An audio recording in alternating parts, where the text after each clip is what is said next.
How are you all? How's everyone? Hope everyone's still well, staying safe and look after each other. Yeah, I've not been able to get out with this lockdown. Like most people, everywhere's closed, so I've not been able to get to CEX or any charity shops or things like that. Things I normally go, just rummage around and see what you can find. Normally stack them up and make a pickups video. So I've not been able to do that. So I thought, why don't I bring something back that I picked up in the past? You know, something that I got a really, really good price for, although I didn't know it at the time. And just show it off for you, because when I did get this, I didn't have a YouTube channel, I didn't have people watching, stuff like that. I got this item, I'm really happy to get it, and I still own it today. So, that being said, I always had Spectrums growing up. Spectrums, Amigas, I've talked about this in the past. It wasn't until about 3-4 years ago that I come across the Commodore 64. It was just like some random toy retro shop, and he just happened to get something in a trade, and he had two. So I bought them off him, both good price. Never seen one before, so I'll take a chance on them. Unfortunately, both were dead. But between having two of them, I managed to get enough parts together, got a power supply, got it fixed up, and started to use it. And I must admit, I was genuinely blown away with the graphics on the Commodore 64. Now, as much as we laugh and joke on like random nerd chat or other messaging groups and stuff like that about Spectrum, Commodore, Amiga, yeah, all that, CPC, I really was blown away with how good this was. One thing I do struggle with though, and I'm going to admit this now, is the colour palette on the Commodore 64. It's not suited for people who are colourblind. I am like red-green colourblind. It's like greens and browns, blues and purples, stuff like that. So things that are close together, so a green and brown, and it all sort of mingles together in one. Which, for some games on the Commodore 64, like I love, I haven't got it here with me now, or do I? Yeah. If I can get it out. I love Hero on the Atari 2600. I've even played it on the Spectrum, it's really good, but when it comes to playing it on the Commodore 64, it's just one big blurry mess. Really struggle with it. So that's like an example of games. So let's show this one off here. This isn't a standard Commodore 64. I have modded this one, but I thought, well, why not show it off in this one here? It's not worthy of its own video. This is a Commodore 16 case. If you actually see it there, it actually is a Commodore 64 inside. This also turned up in a local toy shop, the Commodore 16, completely dead, as a lot of them are. The TED chip goes on them or something like that, and it was going to be scrapped. No, correction, it wasn't going to be scrapped. This will annoy some people. The guy who owns the shop was going to turn it into a lamp. He was just going to drill a hole straight through here and turn it into a lamp. Whether he was just doing that to wind me up or he was genuinely going to do it, I don't quite know. But I said, no, I'll buy it off him, even if it's broken. And the insides went to somebody who was trying to fix up their Commodore, so their C16. And I've kept the case. So the Commodore 64 fits nicely in there, and I do think it looks nice in that colour. Some of the keys, some of you may not have noticed, don't quite line up with what the Commodore 64 has. But I think these colour keys and this colour case just look so much nicer together. I did have to take the keys off this and put it onto a Commodore 64 like keyboard underneath, because otherwise it just wouldn't work at all. So yeah, I've modded the back as well, because you have to, the ports are slightly different. But it was only quite a while after that I tried to plug in the SD, what's this called? SD to IEC in the back, and realised I'd forgotten to drill the port here. So something I can fix. I've got a Dremel, I can get on with that. anyway, that's the Commodore 64. So that I knew about the Commodore 64. A friend of mine had, he was a driver for Compton Hospice. So we often used to come across things on his travels and send me messages and say, look, I found this, do you want it? And he saw this computer, and he sent me a message, and I said, well, I've never seen one of them before. And he said, look, if you want it, 20 quid. It's untested, 20 quid, goes to the Compton Hospice. Yeah, no problem. So he bought me for 20 quid a boxed VIC-20. As you can see, it has got some box damage. I think with the look of that, it's been on the shelf and someone's dragged it off and it's something scraped all the way along there. It does annoy me, but it's still there. The box is still there. I can do some box restoration on it. It actually just says Commodore on here, and actually has the early style PET keys on this. I don't know if that's standard for all the VIC-20s, but it's the only one I've got. So yeah, I very, very, very happy to get this. I said it was untested. He brought it round, I plugged it in, and it worked fine. But not only did it work fine, but the condition of this inside is absolutely stunning. It really is. It blew me away. So let's try and unbox this on camera and make sure I get it the right way around.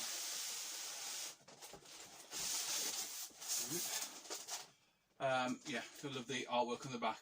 I would actually love to get that CRT TV as well.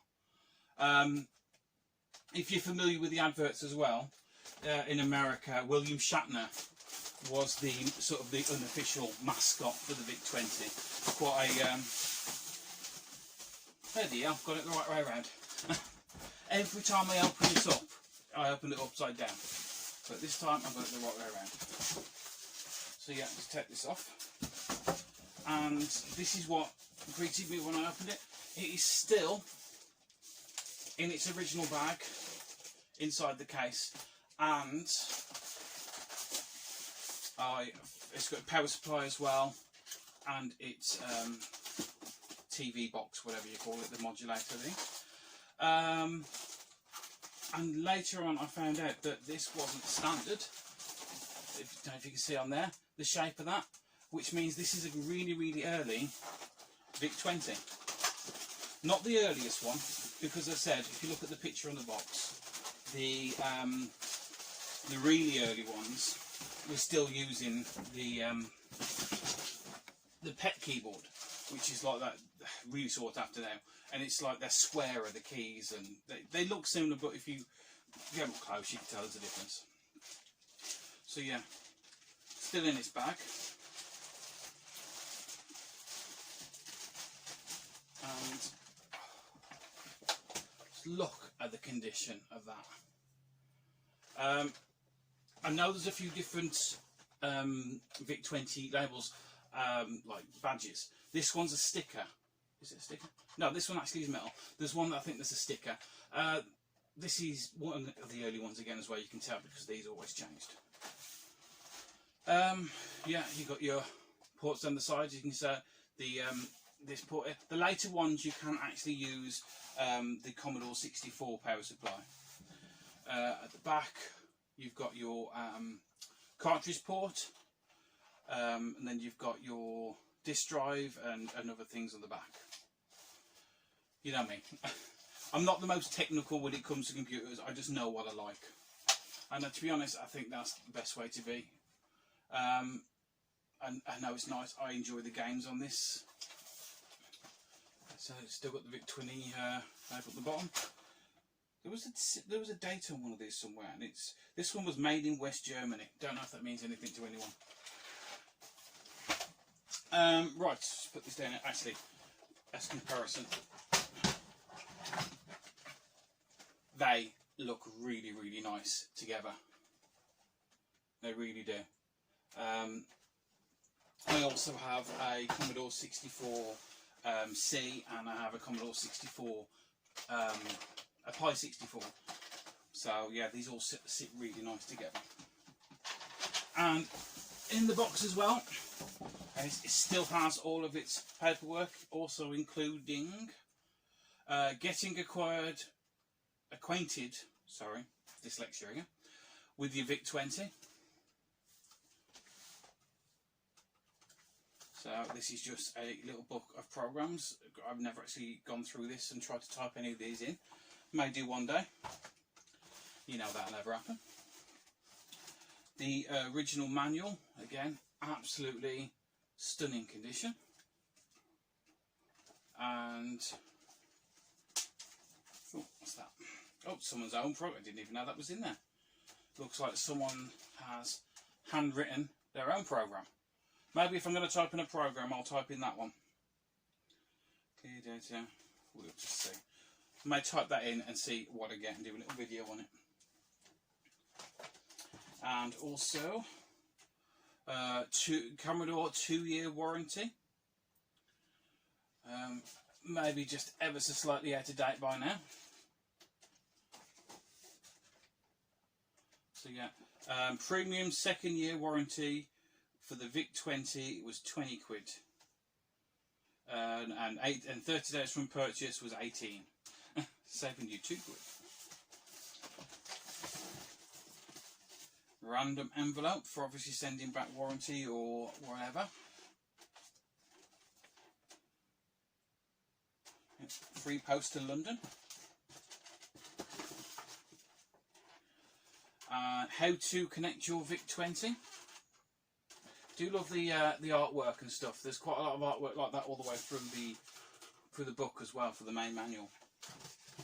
And here actually is my favourite bit of all. This is like, dear customer, congratulations, purchasing your VIC-20, blah blah blah. But on the bottom there, I don't know if you're able to make that out, but that says Dixon's, Wolverhampton. So this VIC-20 was bought originally in Dixon's in Wolverhampton, which is about 5 minutes drive from my house. I remember going to this Dixon's, and I remember buying computers and everything from there as well. So to actually get something that's come from that shop that I used to visit as a kid, yeah, just really, really nice thing to have. Get these back in here. Know me, if I don't put things back, I lose them. So that's that. I'll just put this down here for now. So yeah, that's what I managed to get this VIC-20 for 20 quid boxed. And it was working. It really was.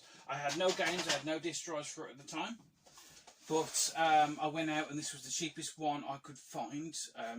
The Commodore 64 cartridge, Commodore 64 VIC-20 cartridge, and apparently it's quite a common one that most people started off with, and that's a Mega Race, and it absolutely is a really nice game. A Mega Race is like you set in space. I'm sure it was an arcade game as well, and you go around the actual screen shooting the aliens. It sort of controls a bit like Asteroids, you know, where you shoot it and you keep moving a bit. And it's like that. It can bounce off the walls. It's really weird though that it's still got the score right in the middle of the screen, so that score you can also bounce off as well as you're going around. The VIC-20 as well, I said it goes in the back there, but it's very well known for having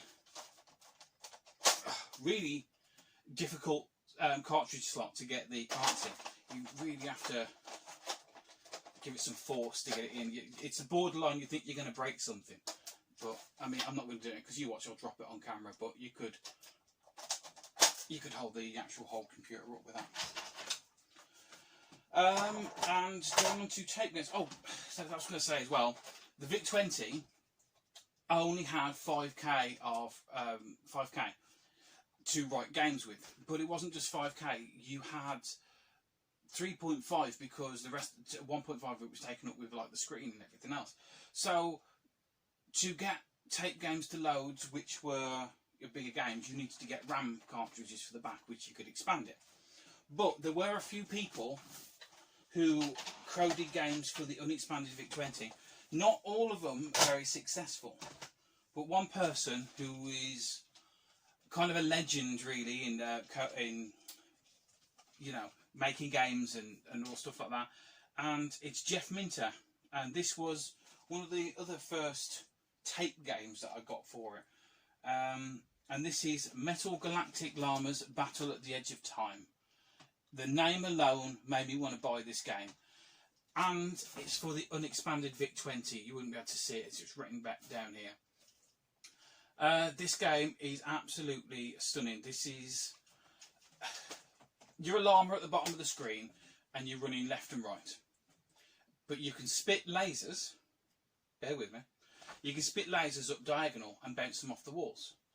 And there is like a line across the screen which you can move up and down, which makes it bounce in different directions. Whilst you're doing that, you're trying to spit this and kill the spiders that are coming down. If you get the spiders before they hit the floor, they're less points. The closer they are to the floor, because it's harder to hit, the more points. But when they're on the floor, they can run and block you in and kill you. Yeah, don't know what he was smoking when he coded this, but it must have been good. But yeah, one of my favourite games of all time. So one of my favourite names for a game just ever, really.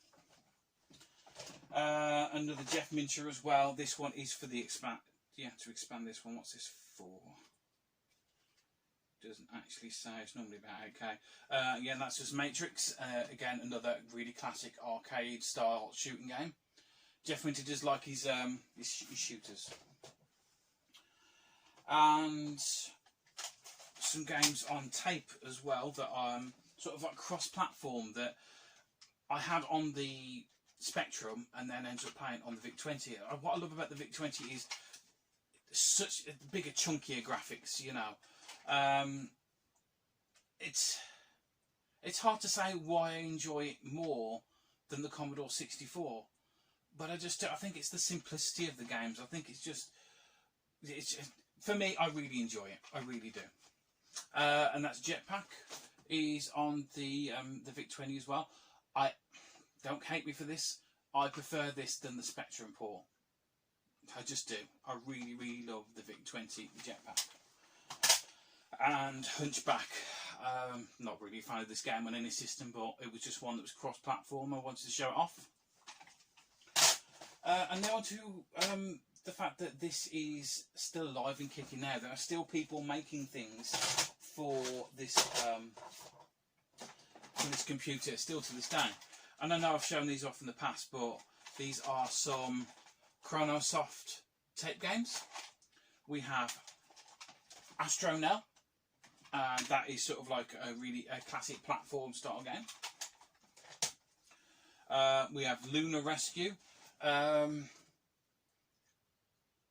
Kind of like Defender in that kind of style, but you're not going across the screen and shoot and you're coming down to save things. But a really good game. Let's see it on there. And Blue Star. Again, another classic platform game. I actually haven't had a chance to play these yet. I've not dug this out for a while. This is the first time I've took the VIC-20 down. It's been living up there for a while. But now I have got it down. I'm going to have to set it all up, load up some games. And finally, this is just some of the games on here are amazing. I mean, the Future is 8-bit does the SD2IEC, which you can use on the Commodore 64, the Plus 4, the VIC-20, the 128. You know, it covers the whole platform. But this is a cartridge made by them as well, just for the VIC-20, and it's the penultimate plus cart. Forget my words there. They did do a cartridge before this, and they also do individual games which are on this separately as well. But if you're going to get a VIC-20, I highly, highly recommend you invest in one of these. Love that the box and everything else is still styled after the original VIC-20.